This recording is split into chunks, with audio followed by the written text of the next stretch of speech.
नमस्कार, एवं उत्तराखंड में आपका स्वागत है। मैं हूं सौरभ शर्मा। आई नजर डालते हैं इस वक्त की सुर्खियों पर। होमगार्ड स्थापना दिवस पर सीएम धामी की जवानों को सौगात, भोजन भत्ता समेत की कई बड़ी घोषणाएं। मुख्यमंत्री पुष्कर सिंह धामी ने कमांडेंट जनरल खुराना के साथ किया परेड का निरीक्षण।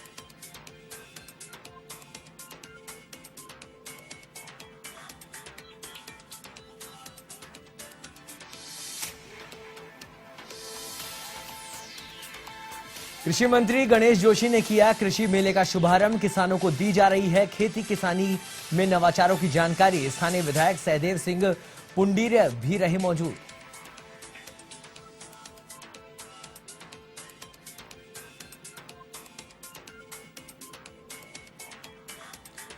मुख्यमंत्री धामी ने देहरादून स्मार्ट सिटी का काम समय से पूरा करने के दिए निर्देश। महापौर सुनील उनियाल गामा ने निर्माण कार्यों का लिया जायजा। प्रोजेक्ट को 2023 तक पूरा करने के दिए निर्देश।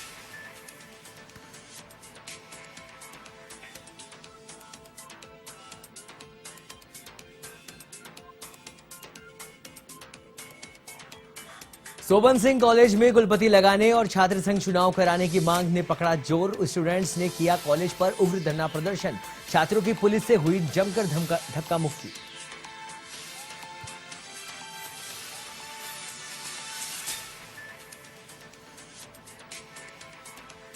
रामनगर पुलिस ने किया भास्कर पांडे हत्याकांड का खुलासा। हत्या के 4 आरोपियों को किया गिरफ्तार। शराब पार्टी के दौरान दोस्तों ने ही उतारा था मौत की घाट।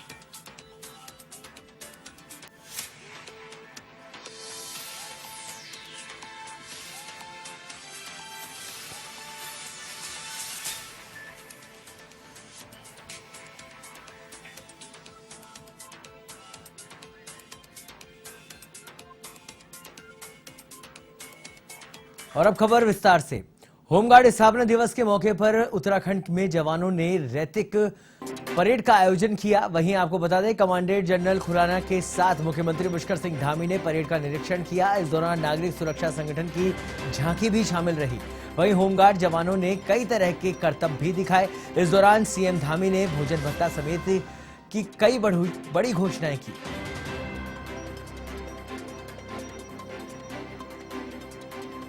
यहाँ पर भी चाहे कानून व्यवस्था की स्थिति हो या कोरोना की महामारी की व्यवस्था हो या चुनाव के समय में निर्वाचन की ड्यूटी हो, हमारे प्रदेश के अलावा अन्य प्रदेशों में भी उनके द्वारा अपना योगदान लगातार दिया जाता है। और आज धीरे धीरे जो होमगार्ड्स हमारा पूरा महकमा है वह धीरे धीरे आगे बढ़ रहा है और बहुत अच्छा प्रदर्शन आज यहाँ पर उनके द्वारा किया गया है।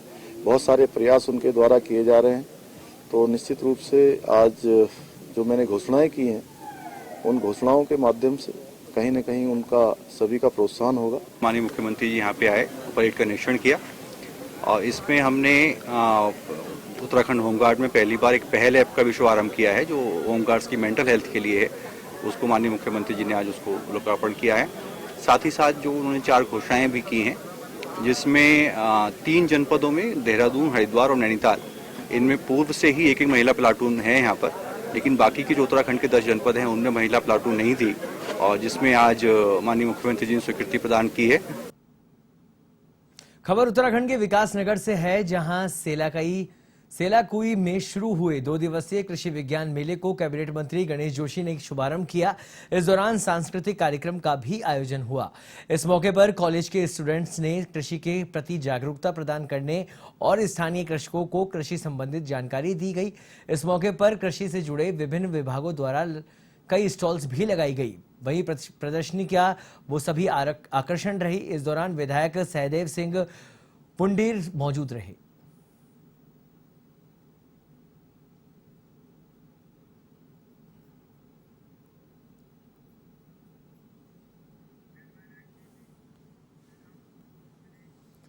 खबर उत्तराखंड के देहरादून से है, जहां 2 साल से चल रहे स्मार्ट सिटी के कार्यों को लेकर मेयर सुनील उनियाल गामा ने प्रगति रिपोर्ट ली और कहा कि स्मार्ट सिटी की मॉनिटरिंग लगातार की जा रही है और कहा कि स्मार्ट सिटी के कार्य जून 2023 तक पूरे करने का लक्ष्य रखा गया है, जिसके तहत लगातार निर्माण कार्य किए जा रहे हैं।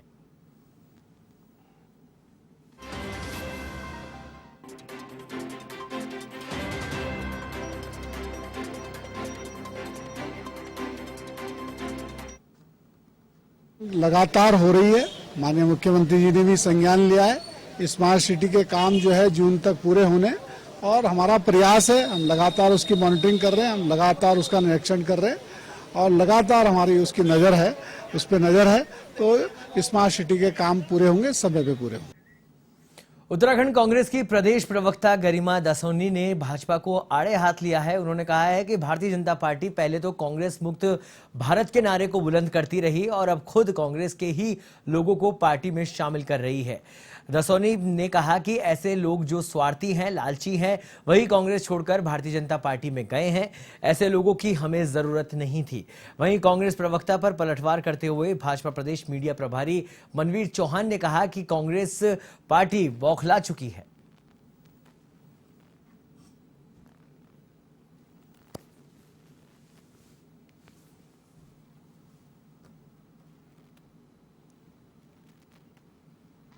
नहीं उठ रहा है। अवसरवादिता मुझे लगता है अपने चरम पर है। ऐसे लालची लोगों की कांग्रेस में ज़रूरत भी नहीं थी। कई किस्म के कांग्रेसी होते हैं या कई किस्म के नेता होते हैं, कार्यकर्ता होते हैं। कुछ ऐसे होते हैं जो अपने दमखम पे राजनीति करते हैं, कुछ ऐसे होते हैं जिन्हें सहारा चाहिए होता है वैतरणी पार करने के लिए। जिस प्रकार से राजभवन और मुख्यमंत्री आवास की जो बात, सुरक्षा की बात कर रहे हैं, निश्चित रूप से जो वीआईपी प्रोटोकॉल होता है और सार्वजनिक स्थान, चाहे विधानसभा हो, चाहे राजभवन हो, चाहे मुख्यमंत्री आवास हो, चाहे अन्य कई प्रशासनिक स्थान सार्वजनिक।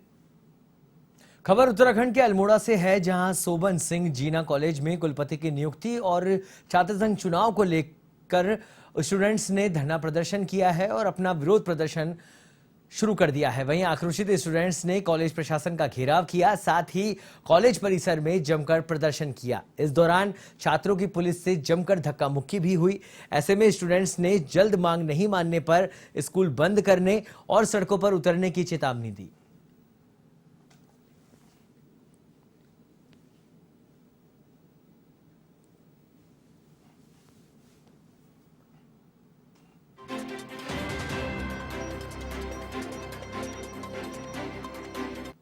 प्रशासन का तो कहना ये है कि हम, अगर सरकार कहती है कि चुनाव कराओ, तो कॉलेज प्रशासन उसके लिए तैयार है। यहाँ रिजल्ट भी आने शुरू हो गए हैं और यहाँ सारे प्रवेश भी हो चुके हैं। और सरकार, मुझे लगता है कि छात्र संघ चुनाव कराने के लिए अभी, क्योंकि उनके सारे छात्र संघ के पदाधिकारी उनके हारने वाले हैं, उनको पता है पहले से कि उनकी संगठन की बड़ी बेइज्जती होगी, इसलिए उनको लग रहा है कि छात्र संघ चुनाव न कराया जाए तो अच्छा है। खबर उत्तराखंड के काशीपुर से है, जहां कटोरा ताल पुलिस ने नाकाबंदी कर चरस तस्कर को गिरफ्तार किया है। आपको बता दें, पुलिस ने बताया कि नौगजा पुलिया के पास एक कार की तलाशी ली गई, जैसे में 430 ग्राम चरस और 5500 रुपए जब्त किए गए। साथ ही युवक नूर मोहम्मद उर्फ नूरा को गिरफ्तार किया गया। ऐसे में पुलिस ने कार जब्त कर एनडीपीएस एक्ट में मुकदमा दर्ज कर लिया है।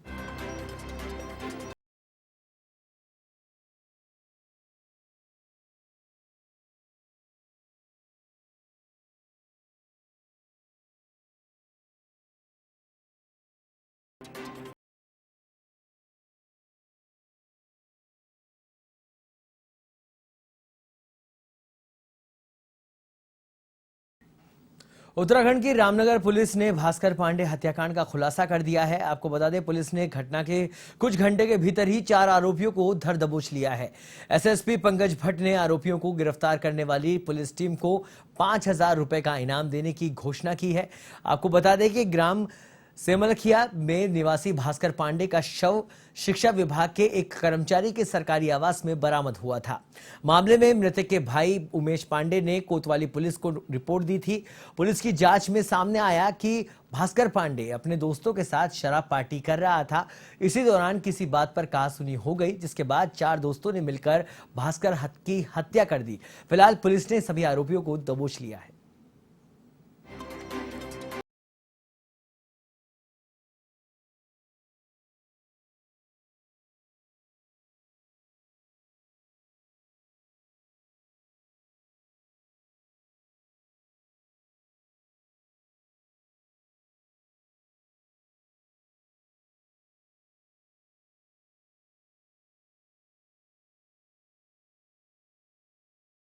को मिली कि एक व्यक्ति का शव पताड़ी के इलाके में पड़ा है। इस सूचना पर पुलिस गई मौके पे, घटना स्थल का निरीक्षण मुआयना किया, तमाम सारी चीजें की तहकीकात की।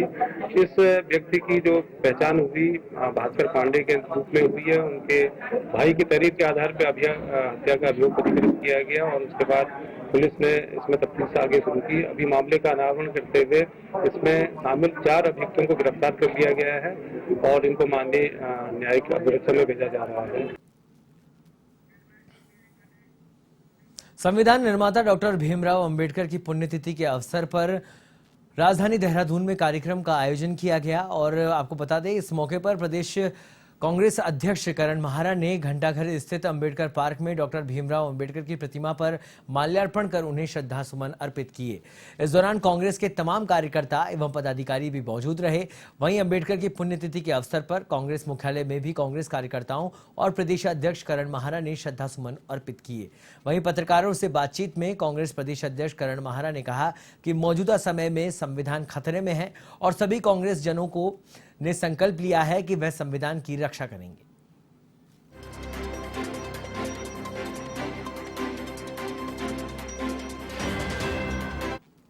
जी, लाल बहादुर शास्त्री जी और हमारे जो बड़े नेता हैं, उन सब के जो विचार थे, जो उनकी भावनाएं थी, उनको मजबूती से देश में लागू करेंगे और संविधान की रक्षा करेंगे। आज संविधान खतरे में है, ये पूरा राष्ट्र जानता है और बाबा भीमराव अंबेडकर को संविधान की रक्षा करने से बड़ी और कोई हम श्रद्धांजलि नहीं दे सकते।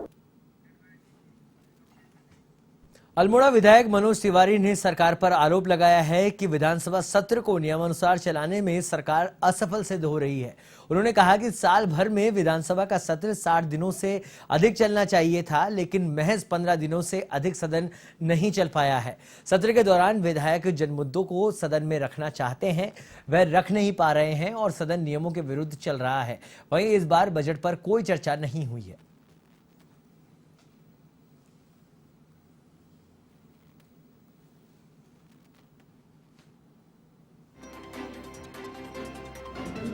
जो भी हमारे माननीय सदस्य होते हैं वो अपनी बातों को, अपनी क्षेत्र की समस्याओं को वहाँ पर चाहे तात्कालिक विषय हो, गंभीर विषय हो, संवेदनशील विषय हो, उनको रखने का काम करते हैं। लेकिन ये बड़ा दुर्भाग्य का विषय है कि जो सदन एक साल में 60 दिन कम से कम चलना चाहिए था, ये सरकार ने मात्र इतिश्री करने का काम किया और मुश्किल से पूरे वर्ष में 15 से 20 दिन ये सदन चलता है और उसमें भी नियमों से हटके सरकार। उत्तराखंड के देहरादून में राजभवन के सामने हुए प्रदर्शन के बाद वहां की सुरक्षा व्यवस्था और मजबूत कर दी गई है। वहीं पुलिस ने राजभवन और सीएम आवास आने वाले रास्तों पर दोनों ओर नए बैरिकेड लगाकर फोर्स को तैनात किया है। बैरिकेड के बीच और राजभवन एवं सीएम आवास के आसपास धारा 144 भी लागू रहेगी। आपको बता दें कि अंकिता भंडारी हत्याकांड के विरोध में राजभवन के सामने प्रदर्शन हुआ था। अति संवेदनशील इलाके में भीड़ की पुलिस के साथ नोकझोंक हुई थी। वहीं लापरवाही बरतने के मामले में 2 एसएचओ को और 1 दरोगा लाइन हाजिर किया गया था। वहीं आरोप है कि इन्होंने सूचना मिलने पर भी लापरवाही बरती और सुरक्षा संबंधी कोई उपाय नहीं किए। अब इस मुद्दे को लेकर कांग्रेस ने एक बार फिर प्रश्न चिन्ह खड़ा कर दिया है। कांग्रेस का कहना है कि आम जनता के मुद्दे को लेकर अगर प्रदर्शन करना गलत है या प्रदर्शन हम हर बार करेंगे।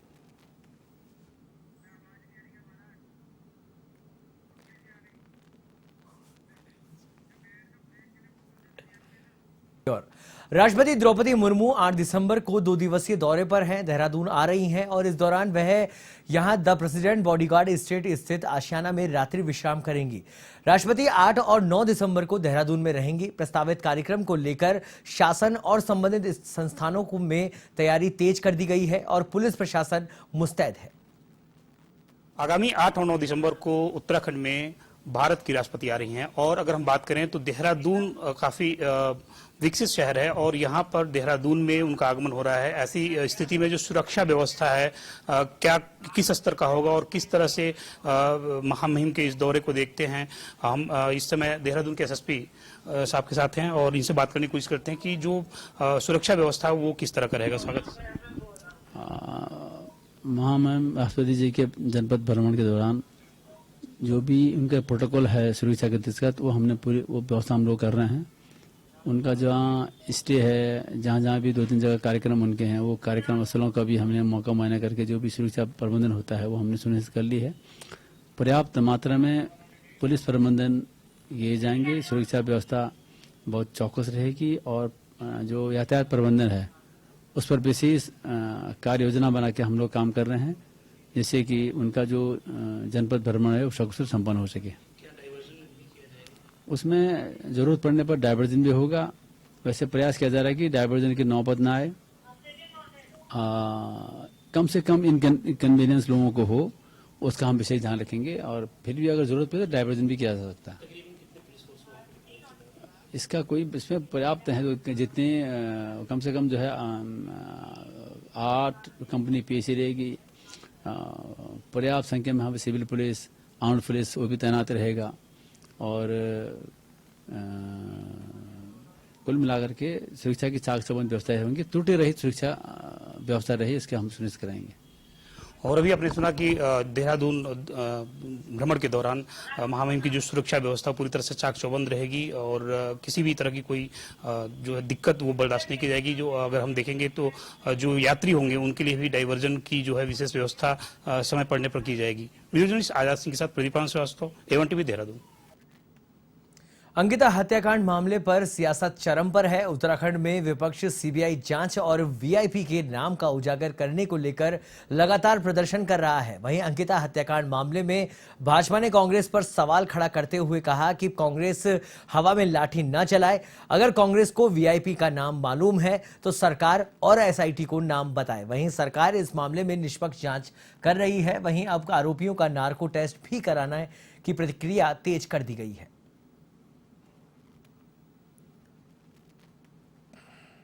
देखिए, अगर कांग्रेस के पास या विपक्ष के नेताओं के पास कोई ऐसा वीआईपी है या कोई ऐसा वीआईपी का नाम है या किसी वीआईपी के प्रति कोई संदेह है तो वो बता सकते हैं। एसआईटी को बताएं, चीफ सेक्रेटरी को बताएं, डीजीपी को बताएं। सिर्फ हवा में लठ मारने से नहीं काम चलने वाला है। अगर आपके पास कोई पुख्ता जानकारी है, कोई वीआईपी अगर है तो उसके बारे में सूचना दें। एसआईटी अपना काम कर रहा है। उत्तराखंड के 1000 गांवों को सोलर ऊर्जा से रोशन किए जाने के लक्ष्य पर काम शुरू हो गया है। आपको बता दें, मुख्यमंत्री पुष्कर सिंह धामी ने इस बारे में प्रस्ताव कैबिनेट में पास कराने के लिए विभाग को तुरंत ड्राफ्ट बनाकर देने को कहा है। आपको बता दें, उत्तराखंड में सौर ऊर्जा उत्पादन की असीम संभावनाएं हैं और सरकार ने 1000 गांवों में बंजर पड़ी पूरबमुखी जमीनों को चिन्हित भी कर लिया है। सरकार चाहती है कि इन गांवों में सौर ऊर्जा से ही विद्युत सप्लाई की जाए। धामी सरकार का मानना है कि इससे स्थानीय रोजगार के साथ साथ सस्ती बिजली भी लोगों को मिल सकेगी। वहीं मुख्यमंत्री पुष्कर सिंह धामी ने ऊर्जा सचिव को ये निर्देशित किया है कि 1000 गांवों में सोलर ऊर्जा के प्रोजेक्ट को कैबिनेट में लाने के लिए उसका फाइनल ड्राफ्ट तैयार करे, ताकि सरकार इसे पास करके योजना को निर्धारित समय के साथ पूरा कराया सके।